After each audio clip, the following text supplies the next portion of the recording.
Hi, shalom, friends.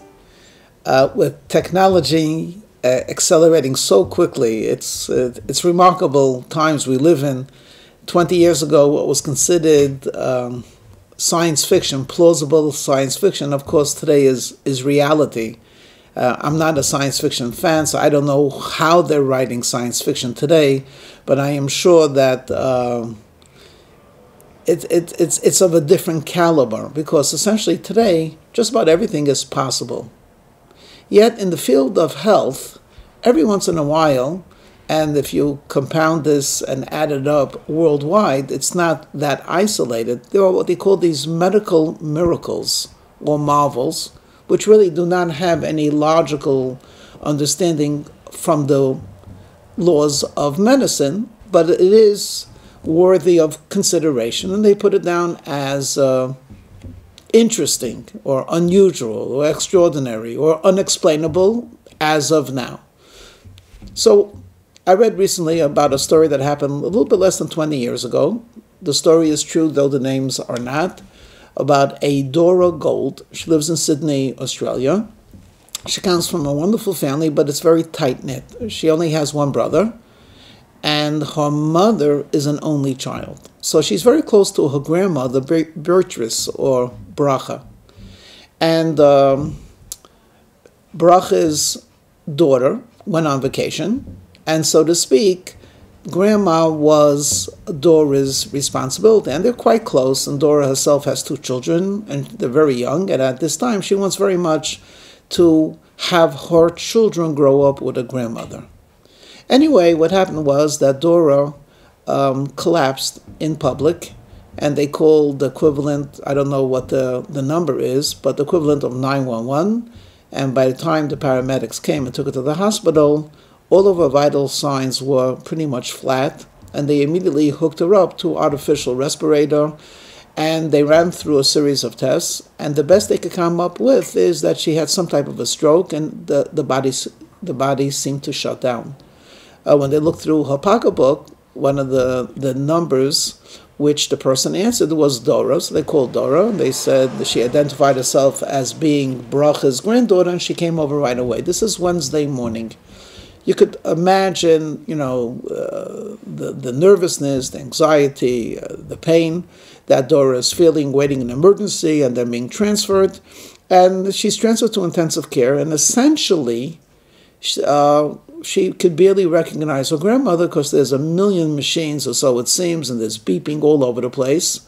But what she did get very clearly is that all of her vital signs are not good. They're just not recording. And it's really with all of these artificial machines that she's breathing and her heart is pumping. Dora felt terrible, and of course started a lonely vigil.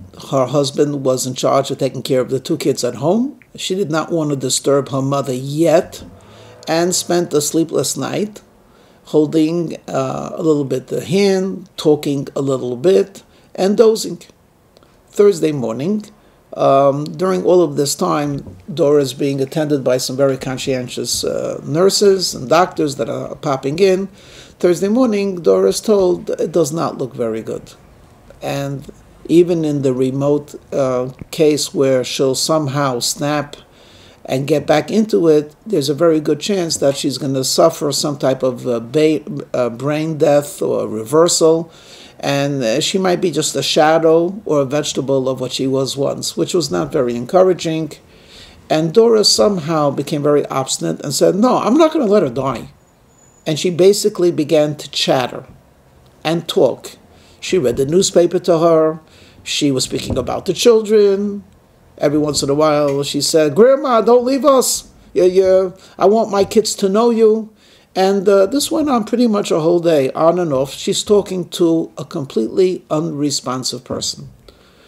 The nurses are very solicitous and considerate, but towards evening, they tell her, Dora, go home. It doesn't seem like anything's going to change overnight. And she refuses, no, I'm not leaving my grandmother. So she spends a second night sleeping, dozing in a chair, and she's completely frazzled.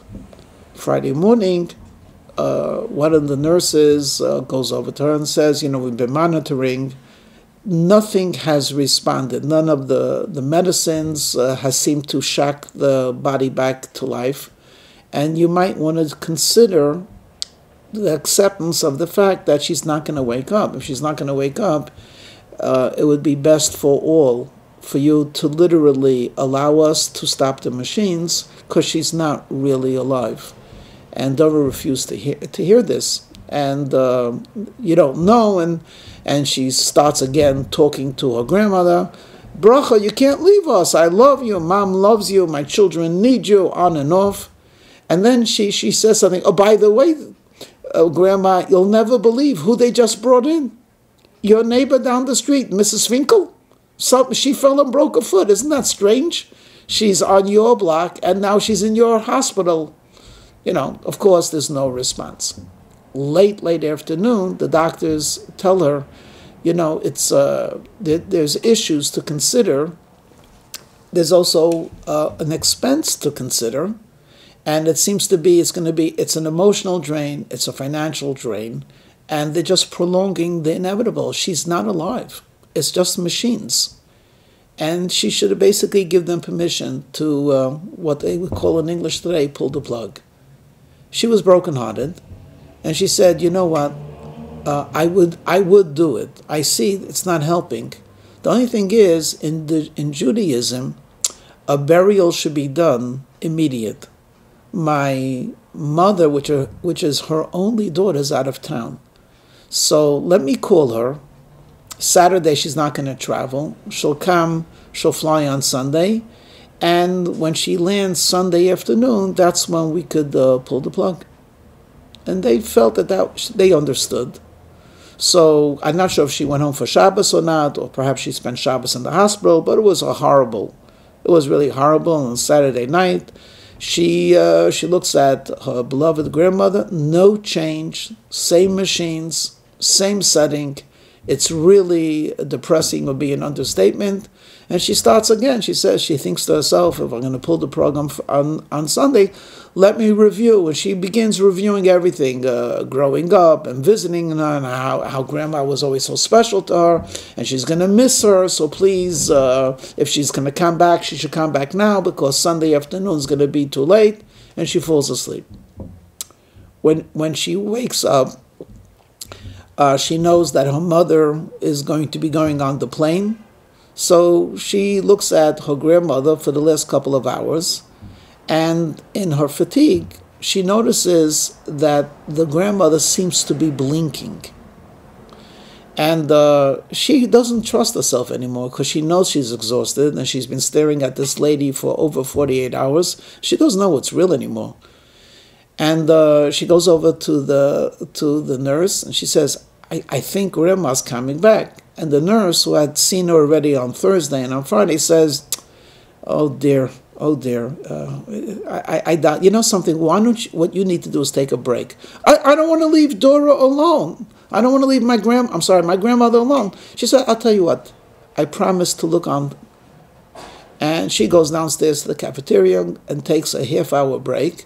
When she comes back, the nurse looks at her strangely. She says, I've also noticed some movement, and I do believe that there's a change. Anyway, they both get excited. Of course, Dora more than the nurse. And believe it or not, a couple of hours later, towards early evening, she opens up her eyes. Of course, she opens up her eyes. It's like the sun coming out after a cloudy day. Dora is overjoyed, and the nurses take over. They usher her out. They do whatever they have to do. A couple of hours later, she actually is able to talk with her grandmother. Of course, they're both exhausted, so she falls asleep, this time a real sleep. Monday morning, the grandmother woke up and was having a conversation, and guess what one of her first questions was? What happened with Mrs. Finkel? What's doing with her foot?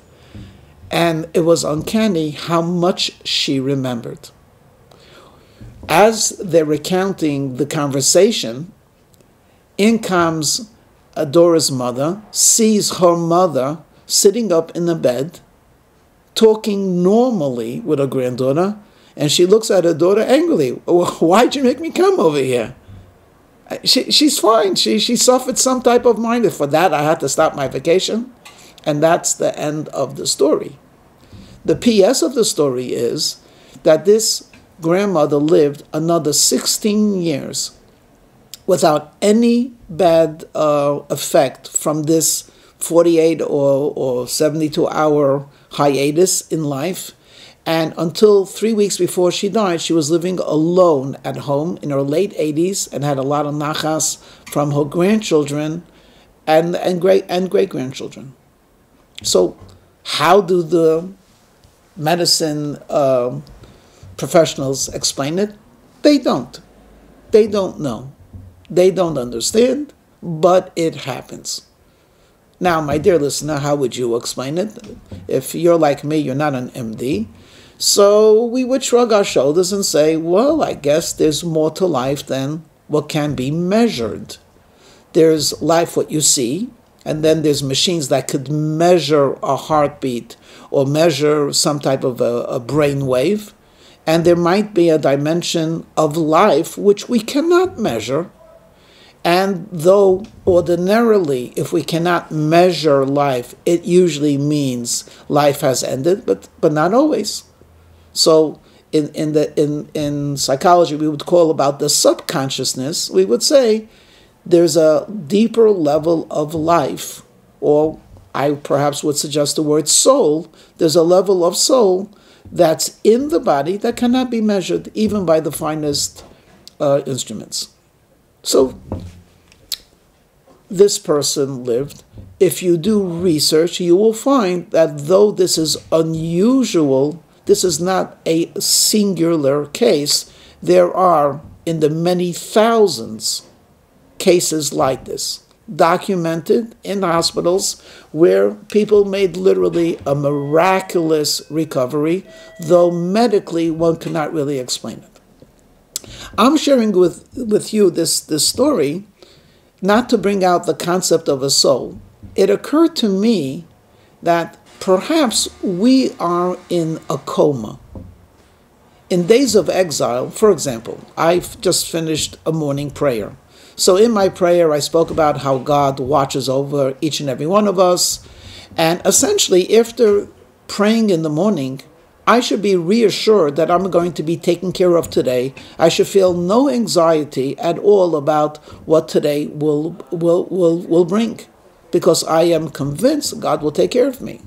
I also said the Shema, an affirmation, and I said that I believe in the oneness of God, and I love Him with my heart, with my soul, with all of my might. And here I am thinking, I said the words, I understood what I was saying, but there was really, I didn't feel any response. I didn't feel my heart flicker with love, and here I am a couple of hours later, and it's probably not noticeable. So it occurred to me, when the Mashiach will come, and perhaps he might come today, if the Mashiach, and when the Mashiach comes, suddenly all of the words that we said in prayer, we're going to remember them. And we're going to say like bracha, we're going to say, if I was able to talk to you, my dear granddaughter, I would tell you, don't pull the plug. Keep on talking to me, because I want to be back in this world. When the Mashiach will come, we will understand that everything that we spoke to God, even if we were in a sense in a coma-like state, we will remember all of those conversations that we had with God. And then not only will we remember them, but these conversations will become very meaningful to us. We will realize that what kept us connected to our Creator and our Father in heaven was precisely the words we were saying to Him. Though in this case, He's not in a coma, God forbid. God is the living God, but perhaps we were. In any case, it's something that I'm thinking about, and I hope you will as well. Let me wish you and myself a speedy recovery from these days of exile. We should get out of this coma, and the language that we use, the conversations that we have, and the emotions that we claim to possess, may we truly feel them in a palatable and powerful way. Shalom.